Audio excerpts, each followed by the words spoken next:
대결 엑소 브레인. 2016년 한 방송사에서 열린 퀴즈 대회.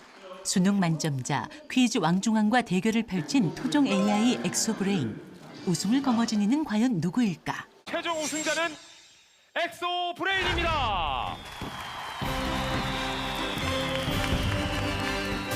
엑소브레인의 아버지는 바로 이 남자. 인공지능이 아직은 그래도 기회가 있습니다. 우리나라도 애써서 그런 어떤 플랫폼 경쟁에서 이겨내야 돼요. 아동학대로 사망. 세계의 AI 강자들을 뛰어넘기 위한 그의 새로운 도전이 시작됐습니다. 하얀 거로 이렇게 표시돼. AI로 미래를 디자인하는 한 남자의 이야기. 한번 들어보실래요? 인공지능이란 단어가 생소했던 시절부터 국내에서 인공지능 기술을 연구한 한 남자를 만나기 위해 찾은 이곳. 여기가 우리 엔트리 인공지능연구소 산하의 지능정보연구본부입니다. 주로 이제 언어 쪽 처리하는 쪽하고 복합지능이라 해서 이제 음성 쪽 이런 쪽 연구를 많이 하는 그런 실입니다. 여기 보시면은 이게 이제 장학퀴즈에 우승해서 그때 2천만 원 장학금 받았습니다.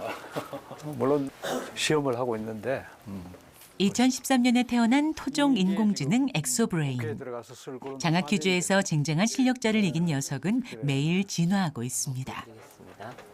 민식이법에서 어린이 보호구역의 규정 속도는 연구원의 질문이 끝나기 무섭게 답을 척척 내는 엑소브레인. 뭘 테스트하고 계신 거예요? 이 엑소브레인을 실제로 이제 어디에 적용하느냐라는 것을 보여주는 건데 그중에 우리가 법 쪽에 법령 쪽에 적용을 했고 이거를 적용했는 이 시스템을 국회 도서관에 납품을 해서 거기서 서비스를 할 예정입니다. 33년을 인공지능 연구에 바친 박상규 박사가 오늘의 주인공입니다. 국회 교섭단체 구성인원의 기준은 몇 명인가? 온갖 상식으로 장학 퀴즈를 제패한 녀석이 이번에 도전하는 분야는 바로 법률 분야. 좋네, 딱 잘 나오네. 지금 질문에 대해서 가장 정확한 단락을 찾고 그 안에서 정확한 정답의 경계를 찾아서 1등 답으로 높은 신뢰도로 정답을 제시를 하였고요. 근데 이 국회법 외에 다른 법에서도 교섭단체 구성과 관련된 언급들이 있습니다. 그 부분은 추론 결과 신뢰도가 낮은 값으로 지금 참고 자료로 같이 사용자한테 제시가 되었습니다. 같은 법령을 일반적인 포털 사이트에 검색할 경우 검색 내용과 유사한 결과를 보여주지만 무엇이 정답인지 알 길이 막막할 정도로 정리가 안 된 반면 엑소브레인은 질문 자체를 이해하고 정확한 답변만을 찾아냅니다. 백과사전 12만 권의 지식을 가졌던 엑소브레인은 현재 국내 및 국외 헌법 1,451건의 법률 지식을 습득했다는데요. 특히 일상적인 언어가 아닌 법률 용어를 이해하려면 특별한 노력이 필요하다고 합니다. 법령의 경우에는 일반 사람들이 쓰는 살인죄라는 표현보다는 특정 행위를 지정하기 위해서 사람을 살해한 경우, 사람을 살해한 범죄와 같이 표현하기 때문에 그 두 가지가 의미적으로 같다는 것을 보여주기 위해서 이와 같이 다양한 형태의 질문, 정보를 같이 입력하고 있습니다. 사람의 질문을 이해하고 답을 추론해내는 엑소브레인의 활동 분야는 여기서 끝이 아니라네요. 의사결정 지원 시스템, 전문가를 위한 그런 쪽으로 도메인을 잡아서 이제 해 나갈 거예요. 뭐 법률도 있고 우리도 이제 앞으로 아마 의료 분야도 이제 출하해야 할 거고 금융 쪽에서도 지금은 단순히 그냥 간단한 주고받는 대화 정도인데 그거를 아예 금융에 컨설팅 해주는 그런 쪽으로도 스포트하는 시스템을 할 수 있고 그래서 그런 그 분야를 찾으면 많이 있습니다. 인공지능을 연구하며 이뤄낸 박상규 박사의 성과가 또 있습니다. 일본어 できますか? 일본어 할 줄 아세요? Habla usted español? 스페인어 할 줄 아세요?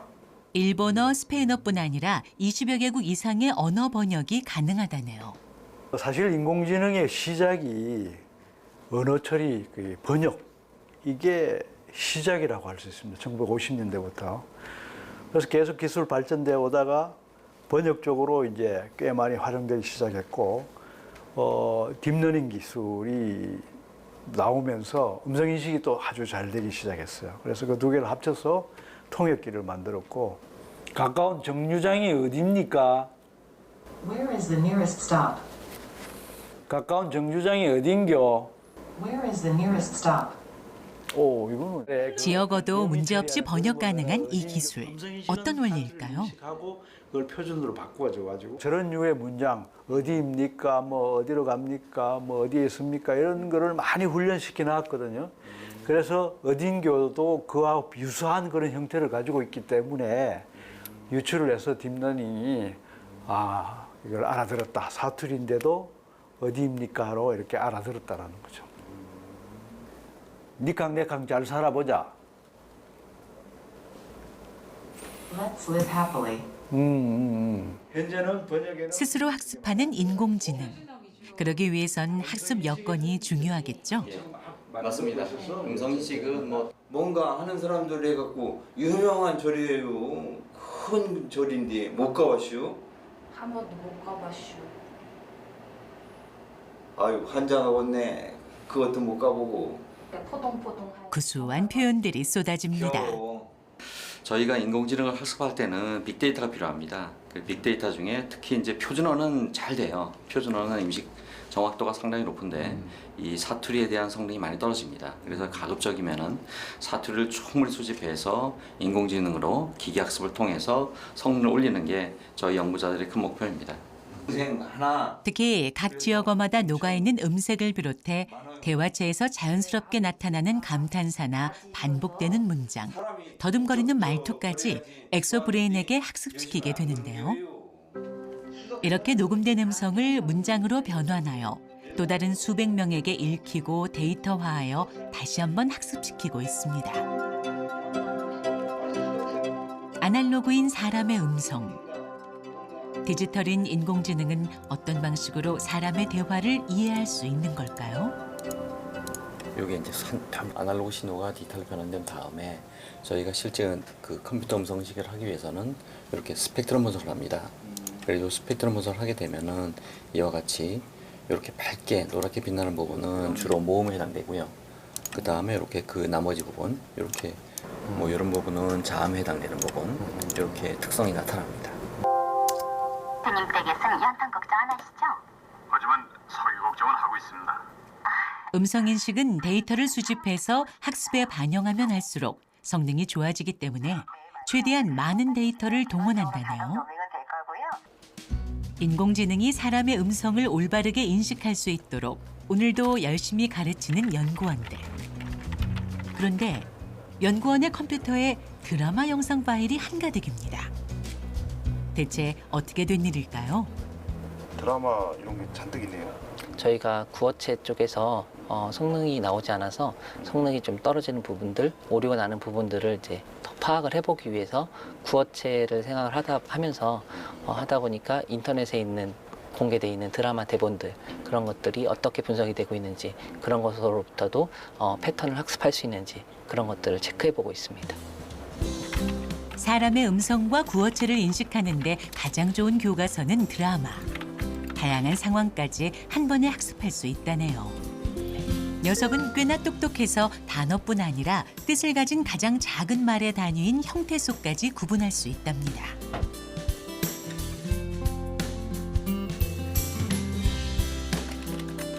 문자와 음성은 기본. 일반 상식 문제를 넘어 법률 지식까지 습득해 나날이 발전하는 인공지능 엑소브레인이 있기까지. 무려 33년을 이곳 한국전자통신연구원에서 인공지능만을 연구한 박상규 박사. 그 시작은 영어 특허 문서를 한글로 번역해주는 자동 번역기였다고 합니다. 영한 번역기는 어디에 쓰이는가 하면은 유사한 외국 특허들이 있는지 보고 그 상위성이나 유사성 이런 걸 판단을 해야 되잖아요. 그럼 전부 영어로 돼 있단 말이에요. 그분들이 이제 똑똑하니까 알긴 아는데 빨리 판단하고 확실한 이해를 하기 위해서는 그걸 한국어로 번역해 주면 좋겠다. 그런 용도로 쓰이는 겁니다. 왜냐하면 그때 한 2%, 3% 이런 번역률을 나타냈어요. 그래서 특허청 사람들도 아주 만족하고 그 이후에 역으로 이제 한국어 특허를 영어로 번역하는 것도 만들어서 한 1년 뒤에 그것도 성공했어요. 상용화의 기쁨도 잠시. 2011년 미국의 유명한 컴퓨터 제조사인 IBM에서 만든 인공지능이 퀴즈쇼 우승을 차지하는 놀라운 사건이 일어났습니다. 좀 충격이었었어요. 그게 왜냐하면은 어느 처리 쪽에 그 정도의 결과를 낸다는 거는 사실은 참 상상하기 힘든 거였죠. 근데 그런 걸 만들어내는 거 보고 야 싶었고 우리가 좀 많이 뒤졌다 뭐 이런 생각도 했고 또 한편으로는 부러웠고 걔네들이 5년, 6년 이렇게 뭐 엄청 많은 돈을 투입해서 이제 그런 걸 했는데 그 당시만 하더라도 우리는 그런 정도의 규모를 투자하는 그런 분위기가 아니었었어요. 근데 이제 그런 것들이 계기가 돼서 사실은 전화위복이 된 게 우리나라 정부에서도 우리도 저런 식으로 좀 하자. 세계 선진국의 기술력을 따라잡기 위한 도전. 하지만 박상규 박사의 도전엔 또 다른 이유가 있었다고 합니다. 2013년부터 10년짜리 과제가 만들어졌어요. 그런 기초 원천에 그런 자금을 투입해서 장기적으로 할 수 있게 만들어준 그 참 정부의 고마움을 느끼는데 뭐 일부 파트에서는 할 필요 없는 걸 한다. 그냥 IBM 거 가져와서 그냥 쓰면 되는데 우린 잘 쓰면 되는데 뭐 이런 게 있었고 그리고 실제로 우리가 그거를 개발할 때에 국내의 어떤 기업에서는 그 IBM 왓슨 시스템을 도입을 했어요. 그냥 IBM 거를 가져와서 우리가 그냥 사용만 하면은 그냥 뭐 사용자들은 쓸 수도 있어요. 근데 완전 종속돼 버리죠. 선진국의 인공지능 기술에 맞서 다소 늦은 2013년부터 연구를 시작했지만 정부의 적극적인 지원을 바탕으로 마침내 2016년 그 결실을 맺게 됩니다. 후종 AI인 엑소브레인이 그 주인공. 그해 11월 국내 최초로 장학 퀴즈에 출연해 인간을 제치고 우승을 차지하는 쾌거를 이뤄냈습니다. 조마조마했죠. 이게 질 수도 있는 거 아니에요. 그리고 그걸 만약에 해가 접다 이러면 그걸 끝이야 그냥 진 거예요 그냥. 거기서 야 우리 다시 합시다 뭐 이럴 수가 없는 거예요. 그럼 소문 다 나지 바깥에. 그럼 실패했다 뭐 이래 되겠죠. 원샷으로는 쫙 간 거예요. 처음에 객관 문제 좀 쉬운 거 할 때는 뭐 비슷비슷하게 나가더라고. 그래서 아주 조마조마했는데 이제 조금 어려운 문제 나갈수록 이제 우리가 앞서가기 시작해서 한 중반 좀 넘어가니까 아 이기겠다 이런 느낌이 있었고 뭐 나중에는 월등히 이겼어요. 문제를 인지하고 정답을 도출하는 능력을 검증받은 엑소브레인은 10년이라는 긴 프로젝트를 향해 2017년부터 본격적인 응용기술 개발에 나서게 되는데요.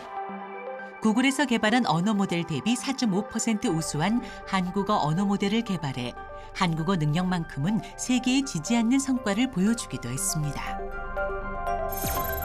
향후 2022년까지 엑소브레인은 다국어 전문 지식 서비스 개발 및 세계 최고 성능 달성을 목표로 하고 있습니다.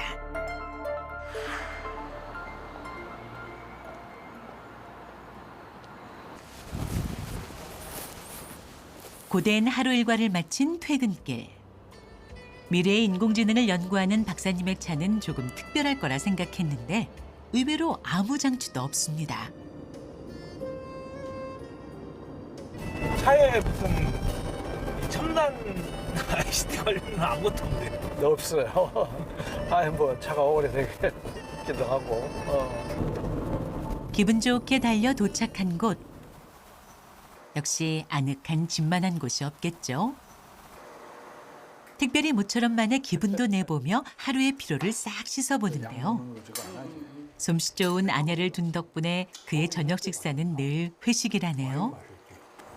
저는 집에 오셔서 막 연구만 하고 그러시는 줄 알았더니 아니네요. 연구 안 해요. 네? 전혀. 집에서 연구 안 해요? 예, 연구 안 해요. 연구소 일을 아예 이야기를 안 해요, 내가. 아, 그래요? 어떨 때는 막 이야기 안 해준다고 짜증내. 자기만의 룰인 것 같아요. 예. 그거 아니고 그냥 직장에서 좀 재미난 일 이런 거는 이따금 이야기해요. 어제 밖에 무뚝뚝해 보이지만 알고 보면 로맨티스트입니다. 처음 만났을 때 어땠다고요? 굉장히 좀 스마트해 보이고 좀 이렇게 굉장히 눈에서 막 빛이 난다 그러나 반짝반짝 거리면서 그래 보였어요. 굉장히 그랬어요.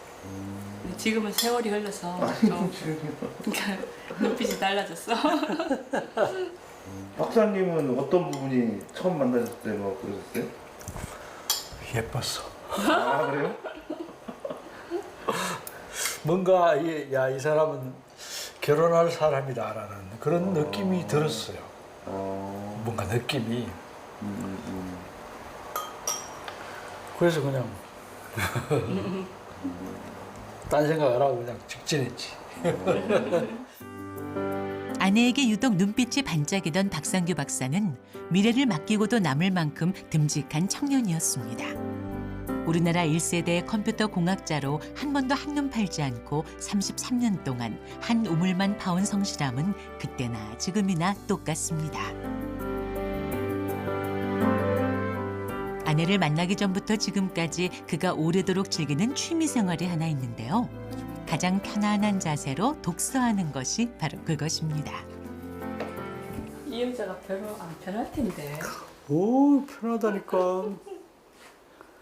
엄청 편해. 옛날에는 네. 책을 하도 맨날 책만 보니까 제가 막 못 보게 뺐었잖아요, 책을. 아, 네. 과학 관련 서적을 읽을 거란 예상과 달리 입문서를 읽고 있는 박상규 박사. 그가 책 편식 없이 다양한 독서를 즐기는 데는 다 그만한 이유가 있습니다. 이게 어떤 목적의식을 가지고 읽는 건 아니고 재밌어서 읽는데 예를 들어 어떤 일을 할 때에도 그 일만 지속해서 열심히 생각했을 때에 뭐 좋은 아이디어가 나올 수도 있어요. 근데 그거보다도 잠시 그거는 덮어두고 다른 생각을 한다든지 다른 방면의 책들을 읽고 이렇게 하면은 오히려 또 새로운 아이디어가 나올 수도 있거든요. 예측할 수 없을 만큼 빠르게 변화하고 있는 미래. 그는 이런 시간을 통해 미래를 그려봅니다.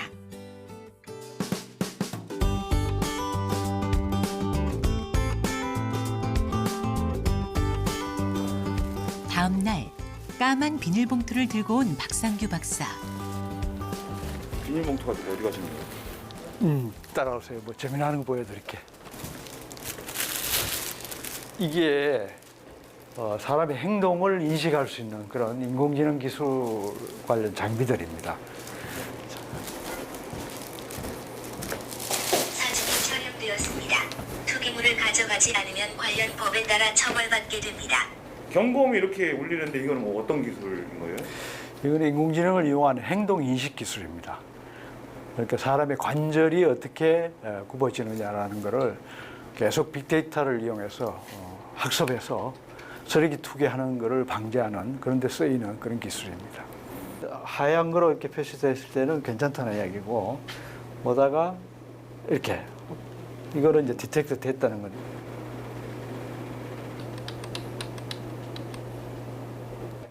뭔가 버리는 게 99.6%, 이거는 거의 확실하다.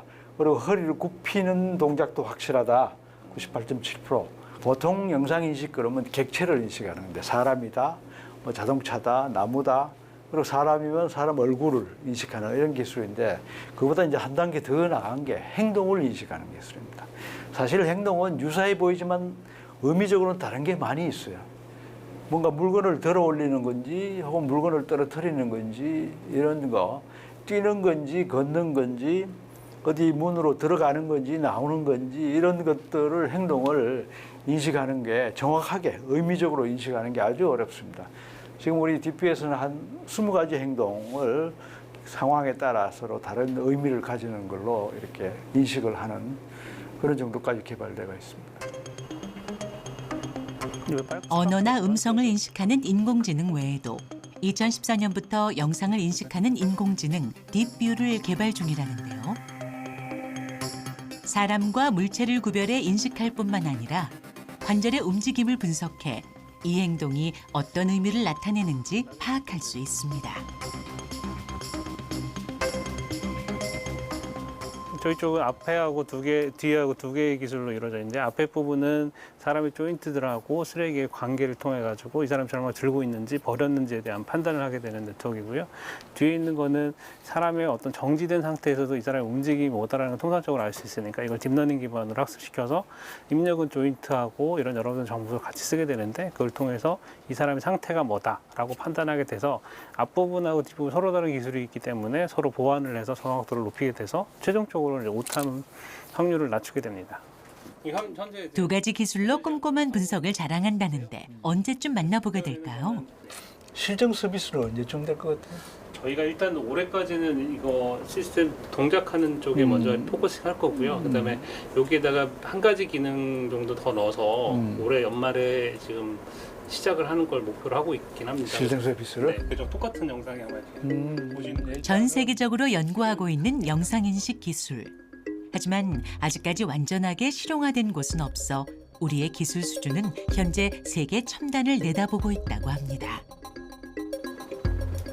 대전시만 하더라도 이거를 모니터하는 사람, 관제사 한 명이 한 150여 대를 이걸 다 관을 합니다. 24시간 이 150여 대를 사람이 본다는 게 뭐 몇 명을 고용하더라도 힘들죠. 그래서 이렇게 인공지능 기술을 적용해서 중요한 장면, 중요한 시간만 이렇게 경고로 선택해서 보여줄 수만 있어도 훨씬 효과가 있겠죠. 쓰레기 불법 투기뿐만이 아니라 치매 노인이나 미아 찾기 등 사회적인 문제를 해결할 기술로 사용될 수 있고 납치, 폭력 등 범죄나 사건을 사전에 감지하고 예방하는 등 다양한 분야에 활용할 수 있다고 하네요.